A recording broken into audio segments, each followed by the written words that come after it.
voilà actuellement ñu ngi taxaw ak Abdelkader Fall moom mi nga xamante ne nii mën nañ ne bokk na ci ay meilleurs amis wu kii di Baba Touré moom aussi moom moo nekk initiateur wu événement bi ñu ngi lay nuyu bu baax. maa leen di fay bu baax soxna si waaw di leen wax ne dans un bref délai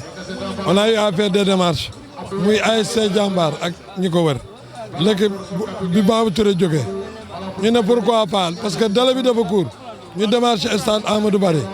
benn délai bu gàtt dem voir le directeur du stade proposé ko ne ko dañu bëgg a def mémorial Dabo vraiment mu am booy bu ndaw bu baax booy caam mu ñëw nañu abal nañu ko daal di ñuy dox date kañ ngeen bëgg ñu ne ko le 6 nii daal la mbir bi demee mutu sax un mois. mën nga ñu wax lan moo waral événement bi lu tax nga initié lii. waaw ñun dañu gis ne balaa des années li ñu moom muy Baba Touré à peu près li ñu moom mu juddoo su ñun yaroo ci ñun waa Dakar yi chaque fois di def ay mémorial Baba Touré di wàcc ay kaamil ma ni il est temps ñun ñu def suñu bos projet bi mooy lan defal suñu bos recouper des fonds surtout recouper des fonds loolu lañ ci jóge pour venir en aide à la famille de Baba Touré loolu mooy projet mémorial bi moom lañ jóg recouper des fonds afin d'aider la famille de Baba Touré voilà. est-ce que tey loolu noonu li ngeen ci jublu est-ce que yéen am ngeen. waaw mais pour le moment ñun lii rek on s'en réjouit parce que première édition la le coup est parti bon tout est en branle yaakaar nañu ne bu ñu génnee ci lii non dinañu am suivi aussi que autorités yi ñu topp placé wu xam naa ñàkk jot moo tax ku mel ni Cheikh Seck Jalla moom la ñu parrainé bés bi ku mel ni Macky Sall tey moom au patronage am la nekk ndax xam na Baba Touré ba mu fiy jóge ci dëj bi bu mu yónnee délégation daf fi def lu takku daal di ñuy déggaat yaakaar na fi jaaraat yónnee dafa naa bu déggee lii ak patronage am dina mën a réagir Cheikh Seck réagir d'autres dans le pays parce que ñi ko bëgg du ñun ñoo bëgg Baba Touré monde bi yëpp ko bëgg Sénégal yëpp ko bëgg extérieur yëpp ko bëgg ñu leen di ñaan daal nekk affaire bi am suivi ndax ñun suñu projet mooy recouper des fonds pour venir en aide à la famille de Baba Touré. venir en aide boobu la ñuy ñëw est-ce que tey jii gisoo ni anciens joueurs yi. ñu ci bari tey genre affaire yi da leen dal soit seen dañuy génn àdduna bàyyi seen famille ñu nekk ci yenn situation nekk ci ay xat-xat. est-ce que tey ci seen dund duñu sóoraale loolu wala ñi nga xamante ne tey jii ñoom la ñuy liggéey ñu sóoraale loolu ba lii du am. mais c'est regrettable man mi may wax ni ancien sportif la mais ay conditions yu difficiles la ñuy dund peut-être ku ci génn am chance. muy benn portion mu ndaw dem extérieur ñëw toog même bu toogee la suite du neex il est encore temps que lii ñuy def ñu fel appel mu am ay insertion parce que da nga gis ko mel ni Europe boo fubalee ñu insérer la comme lii nga nekk nii dugal la nga def ay consultant ñu lay fay di la motiver ci dara mais fekk na yow bàyyi nga sport mais yaa ngi ci biir sport di def la ay consultant et cetera loolu moom mooy li ñu war a def noonu la ñu venir en aide mais da nga gis sportif boo xam ne ñu ngi koy gis nii actuellement grand yu bëri on va seeka sang gis ay Mario fee mu toog conditions yi métti la ñu nekk nii xoolal ils ont de la peine à marcher te yàlla tere ñu ngi ko gisee nii comme lu dal Baba Touré ils ont des problèmes cardiaques ils ont des problèmes des problèmes musculaires waaw te loolu yëpp dañuy jóge ci benn milieu boo xam ne après dañuy souffrir ndax kenn du leen dimbali kenn du leen bëni ñu nekk ci yore seen njaboot nekk ci ay souffrance nekk ci ay stress nekk ci nekkoon ci mbégte ba pare nekk ci naqar moom mooy cause feebar yu bëri il est temps que état bi jóg ak dëkk bi ñu jóg ñuy insérer waat les anciens footballeurs ak les anciens comme la France le fait parce que France gis nañu ay dof ci football ñu nekk jékki-jékki ñu dof perte mémoire ñu jël leen insérer waat leen dans la société joxaat leen ay kii ñu dem y a des exemples fatals yoo xam ne gis nañ ko voilà. en tant que ancien joueur lan ngay conseiller sunu joueurs yi nga xamante actuellement ñoom ñoo nekk ci. actuellement le football comme ni ma ko gisee nii maa ngi koy wax l'autre jour samay boy ma ne ko le football léegi amatul ay talent comme ni ngeen ko yaakaare léegi on construit des joueurs bu ñu construire des joueurs dans les académies ak dans les centres ñun amuñu woon loolu lan moo lay may nga dem suba tey nekk dara sérieux train de vie bu baax topp entraînement yi yeeru am discipline comme am train de vie bu baax mais ba ñu nekk si ay dugg fii génn fii def ni nga bëgg sa bopp li nga nay ci nga wut forme comme l'a fait Sadio Mané tu sais que ne boo ko xoolee Ronaldo ñoom football dañ leen defar am na ay talent yi fi nekk bëreetul mais actuellement football dañuy defar ay talent dañ lay defar boo suivre académie sérieux woo amoo hygiène de vie bu baax doo dem voilà mooy voilà. jërëjëf merci. Ousmane Diop ñu ngi lay nuyu bu baax. waaw maa ngi leen di fay leen sant bu baax a baax macha allah. maintenant en tant que ancien international du Sénégal nan nga gisee initiative bi. non lii moom affaire bu rafet la quoi parce que su doon sama secondaire ñu teel ko def parce que vraiment Baba Touré suñu Baba Touré ñun ñëpp la man moom sama idole la bi muy football senior Gia man maa ngi cadet donc ma yàgg ko suivre nag donc ba période boobu ma nekk ci senior bi jege senior bi moom ci laa xam ne vraiment lii du ma ne rêve la mais mooy loolu daal te ndeysaan ku baax la nit ku baax la football naa moom fii Jeanne d'Arc moom fa jiitu en même temps journée ñu yóbbu aussi. tey ñu koy rendre hommage mais aussi ñuy collecté waale benn fonds pour jàppale famille yooyu li ñu gis lool ci anciens joueurs yi bari na tey ban appel ngay lancé par rapport ak footballeur démb ak footballeur tey yi pour ñu mën a au moins yenn action yi bañ di leen dalati. non loolu moom dëgg la wax dëgg yàlla moom lii moo tax ma ne waroon nañu ko di teel def parce que Baba Touré bu xasee ba génn àdduna yaakaar naa famille am nekk fi bu demeewul noonu sax ñëpp war nañ cee mën jàpp te loolu système xam nga tey fu ñu amoon benn mémorial les anciens internationaux yu dispa mooy ñi décédé moom la ñu defa tey suba grande mosquée dañoo doon dafa ñaanal donc suñu xel na moo newoon ci ñu ne mémorial Baba Touré ñu la kon dañuy bàyyi foofu après ñëw fii yaakaar naa ne moom loolu moom suñu xel mu ngi ci fond bi ñuy wax noonu incha allah ñëpp dañ ci taxaw jàppale famille am loolu moom sans danañ ñaan zéro foog ñu def ko moom foog ñu def ko. actuellement comme yéen demee na ni c'est-à-dire anciens joueurs yi certains ci ñoom bu ñu génnee àdduna rek pour ñu seen famille yi nekk dañuy nekk dans le besoin en fait maintenant est-ce que tey doo conseiller xale yi nga xamante ne ñu ngi jouer actuellement ñu prévenir seen avenir ba nga xamante ne lii du leen. parce que loolu mooy yoon sax xale yi nga xam par exemple nii instant bi nii bon ñu ay professionnels la ñu Coupe d'Afrique baa ngi waaj ñëw su ma jumlee donc ñoom ñi war nañu di xalaat li passe benn kees boo xam ne loolu dañ ko war di def wax dëgg yàlla moom dañ ko war di def ñun moom suñu xel a ngi ci parce que ñu ngi dajale affaire loo xam ne au moins après dañ ko jàppale famille am mooy anciens internationaux yi mais ci yoon xale yi football Coupe d'Afrique ci yoon ñoom war nañoo gëstu ci loolu du ma ne ci ñun sax mais ñi nga xam ne par exemple génn nañu àdduna war nañoo mun jàppalil seen famille ndax Baba Touré moom wax dëgg Baba Touré ñëpp la ku football équipe nationale Jeanne Dakar ñëpp xam ko wax dëgg yàlla moom dañu war a jàppale famille am moom amul solo moom c'est normal moom ñu def ko. famille nag Baba Touré am na xew-xew boo xam ne def nañ ko fii ci Guédiawaye muy stade Amadou Barry muy xew-xew boo xam ne boo xoolee le monde sportif ñi ngi fi tey jii nii boo xoolee terrain bi ñuy jouer rek sa yaram day daw kon encore une fois xaw ma fan la initiative boobu jógee waaye ki ko initier moom kooku dañ ko war a honorer kooku dañ ko war a rendre hommage parce que def na loo xam ne waroon nañ ko def bu yàgg Baba Touré dafa nekkoon koo xam ne macha allah référence la woon ci football tey jii nii mën nañ wax ni buñ ko indiwaatoon tey jii nii muy jouer gëm naa ne xale yi nga xam ne tey jii nii ñoo nekk ci équipe nationale waxuma toog bande mais ci tribune bi lañ jëm parce que am na qualité yoo xam ne dafa raar gisatuñ ko ci football Sénégal ma taxaw nag ak rakam taxaw ak doomam nag mi ngi nii taxaw à ma gauche boo ko gisee rek xool ko rek Baba Touré day génn ci moom rakk ci même chose boo ko xoolee tamit taxawaay bi ak tànk yi rek sa xel day dem ci Baba Touré kon ñi ngi am mbégte tey jii nii di def ak yéen entretien bi di wax ni Bantamba TV ñëw na fi mooy seen télé tey lan ngeen yëg bi ngeen gisee les anciens joueurs yi nga xam ne ñoo doon jouer ak Baba Touré toog fii ngeen koy defal mémorial kon dañuy wax rek ni gàcce ngaalaama ban appel ngay def ak ban message ngay lancé. asalaamaaleykum maa ngi leen nuyu di leen ziar vraiment di leen sant daal di leen gërëm wax fa dëgg yàlla moom lii yombul parce que lii ci 3 semaines rek lañ ko décidé xëy na amoon na ay malentendu yi ci amoon ay bëgg a indi fi match championnat mais directeur stade dama koy remercier booy bu ndaw la mu ne ma stade bi yéen laa koy jox parce que Baba Touré li mu def ci footballu Sénégal bu soxlaa stade dañ ko koy jox te boo yow fekkewul sa génération Baba mais am na ñoo xam fekke nañ génération Baba mais ñu ngi doon jéem a xañ tey journée bi am mais tey li may lancer appel mooy anciens sportifs yi dañ leen war a jox cër mooy war na leen fonk daal respecté leen jox leen liñ moom parce que mënoo bàyyi football nga romb ngay dem ci stade ñu lay téye wala tuddeewuñu la fenn foo xam nit ñi dañ la mën a fàttaliku da ngay dégg ñu lay wax yeneen joueurs yoo xam te pourtant joueurs Sénégal yi ñooñu dàqu ñu leen football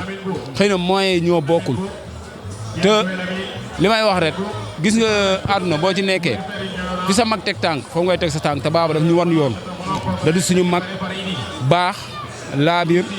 lu mu yor bokk ko wax fa dëgg yàlla ci élan boobu la teg ay rakam ñun ñii duñu fàttaliku fan la ñu Baba dóoree kon loolu sant yàlla boo amee mag jooju ñëpp respecté ko ñëpp jox ko cër Sénégal amul fooy dem tudd Baba Touré te nit ñi duñu wax xam nañ Baba Touré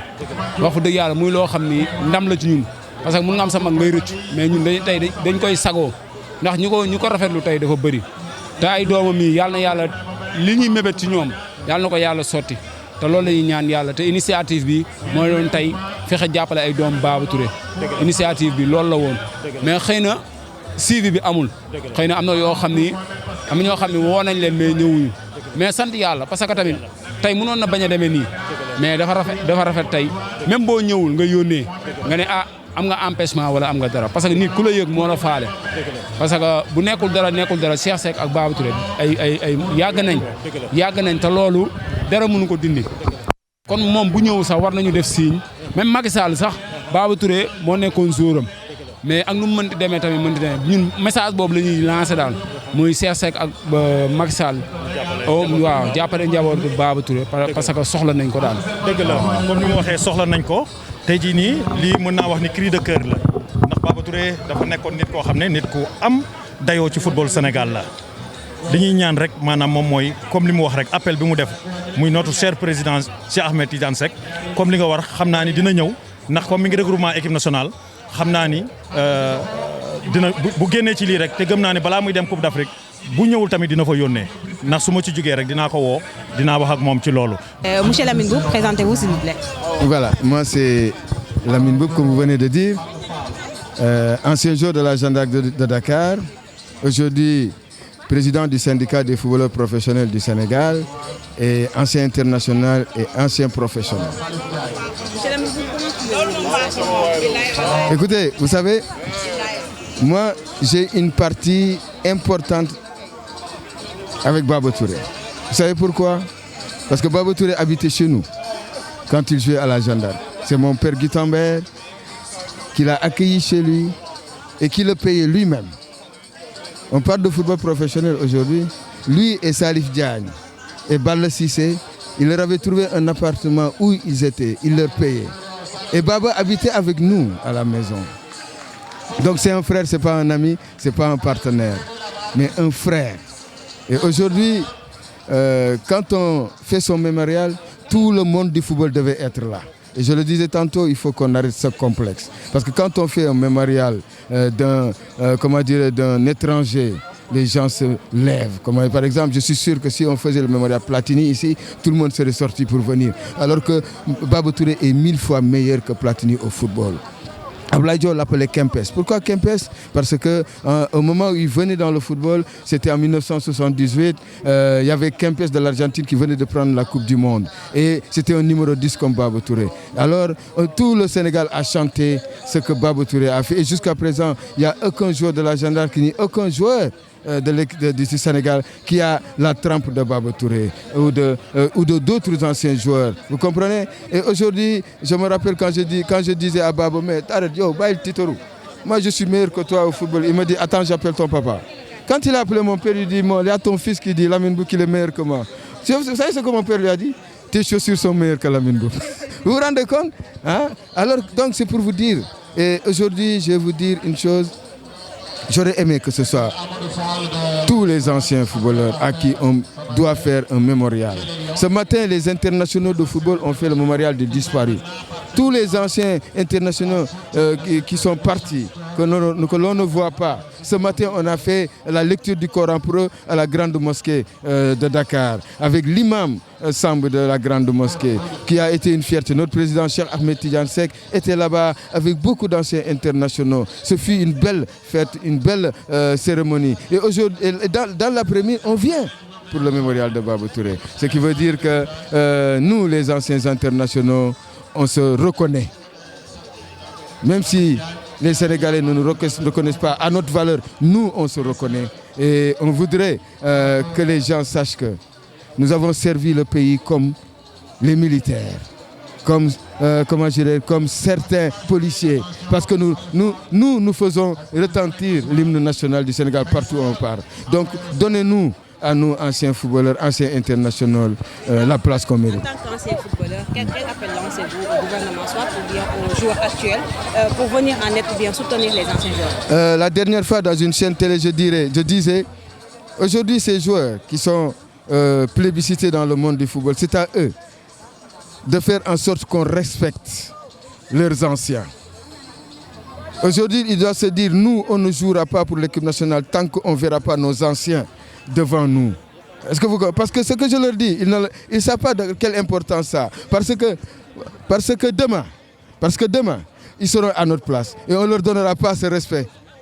Est-ce que vous avez compris? Aujourd'hui, nous sommes à cette place. La génération 2002 était là. On les a oubliés et pourtant c'est eux qui sont les premiers à avoir amené le Sénégal à la Coupe du Monde. On les a oubliés. Et aujourd'hui, il faut que ces joueurs-là, ces joueurs qui sont actuels, pensent à ça et se révoltent pour leurs anciens. Parce que demain, c'est eux qui seront à notre place. D'autres vont venir et vont faire comme ils sont en train de faire. Alors je vous lance un message. Faites respecter vos anciens parce que demain, c'est vous qui serez anciens. Assalamu alaikum, je suis Cheikh Tidiane Gaye, ancien joueur de l'ASC Jambar des années 90. Ouais, en fait, c'est une belle initiative, le fait d'organiser ce mémorial à l'initiative de l'ASC Jambar pour notre grand frère et idole, Baba Touré. C'est un frère, c'est un ami, c'est un grand frère qui nous a initiés par rapport au football. Donc daf ñu wan yoon mais ci yoon boobu yëpp daf ñu jàngal ay vertu waaw am fulla am fayda xam li nga bëgg bañ a dépendre ci groupe bi mais yow individuellement nga indi sa apport ci équipe bi loolu la ñu mos a jàngal man personnellement dama amoon ak moom ay relations yu soudées waaw dama doon gisee ak moom et tout donc bu ma doon conseillé bu ma gisee sax ma jël poids sax day mer ne ma defal ni donc kooku c'est un grand frère boo xam ne daf ñu initié ci yoon bu baax bi ci sport. Il fut un artiste, un grand artiste du football, de l'équipe nationale du Sénégal et de la Jeanne d'Arc de Dakar et de l'ASC Jambar. Donc ku mel noonu bu ñu wootee ñëpp dañu war a ñëw man Saint-Louis laa jógee je suis venu depuis avant-hier pour rek bañ a manquer cet événement waaw kii moom ñàkk ko fekke wóorul waaw. Oui, je le disais tantôt, j'ai été surpris, agréablement surpris par la mobilisation et par le nombre de personnes qui ont assisté à cet événement. Une première dans ce genre de choses, yombul trop. Mais aujourd'hui, si nous avons franchement, c'est une satisfaction morale et sportive. Voilà, donc c'est à l'image aussi de Baba Touré. Parce que comme li wax nit kenn du ko xeebal bësam mais bés bi wuyu na borom quoi franchement on n'a pas été déçus on a été surpris agréablement voilà.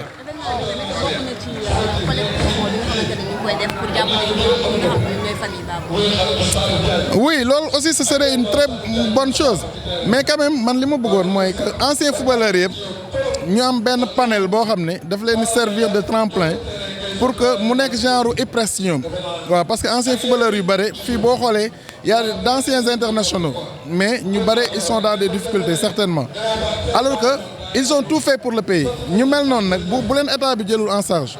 war na am benn panel boo xam ne d'anciens sportifs wala ay ñoo xam ne dañu bëgg sport ñu def loo créer loo xam ne dina leen mën a dimbale pour ëllëg ci seen devenir quoi. asalaamaaleykum. Malick Ndom ancien footballeur des Niayes de Pikine. Malick Ndom ñu ngi lay nuyu bu baax a baax nan nga gisee tey initiative bi. waaw lii moom initiative bu rafet la parce que ki ñu koy defal mérité na ko ndax Baba moom loo ko mën a waxal bu dee footballeur la qualité yu footballeur Moussa mën na ko am lépp lu footballeur daan na ko def ak lu ko ëpp sax bu dee sur le plan humain Baba baax na yaru na yaatu na te tabe na. Baba bu demee ba amatul dara parce que lu Moussa am da ko bokk ak ay nitam quoi donc nit ki bu ñu ko defalee lii moom vraiment war nañ ko koo defal te man yaakaar naa ci sama bopp que bis bi waroon na ëpp lii ndax Baba mérito na lu ëpp lii donc mérito na la lépp lu footballeur di mérito ci dëkk bi Baba mérito na ko franchement. ñuy profité aussi si événement bi di collecté waale fonds pour dimbali li nga xamante ne mooy famille. waaw loolu aussi am na solo parce que am na ñu mu fi bàyyi am na fi doom am na fi njaboot a ngi fi. te vraiment war nañu fexe ba def collecte de fonds wala nu ñu ko mën a tuddee rek ba képp nga xam ne footballeur nga ancien footballeur les professionnels et tout vraiment ñu indi seen contribution pour ñu dimbali njaboot gi fi nekk.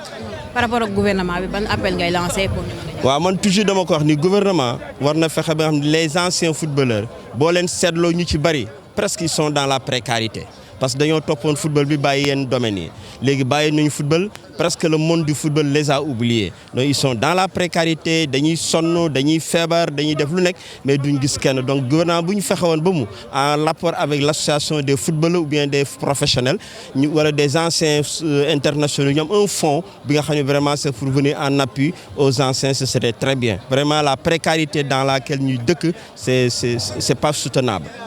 Comme vous l'avez dit, les anciens sont en général dans la précarité. Donc, ñi nga xamante ne ñoom ñooy actuels joueurs lan nga leen di conseiller par exemple. waaw li ma leen di wax moom mooy ñu fàttali ko rek ñi nga xam ne ñooy anciens yi parce que ñoom bu du woon anciens yi ñoom du ñu nekk kon war nañoo fexe ba li ñu am ñu sédd ko yenn anciens yi ci nekk du ñëpp ñoo nekk dans la précarité mais quand même yaa ñi nga xam ne sonn nañu football rek la ñu xamoon xamuñu woon la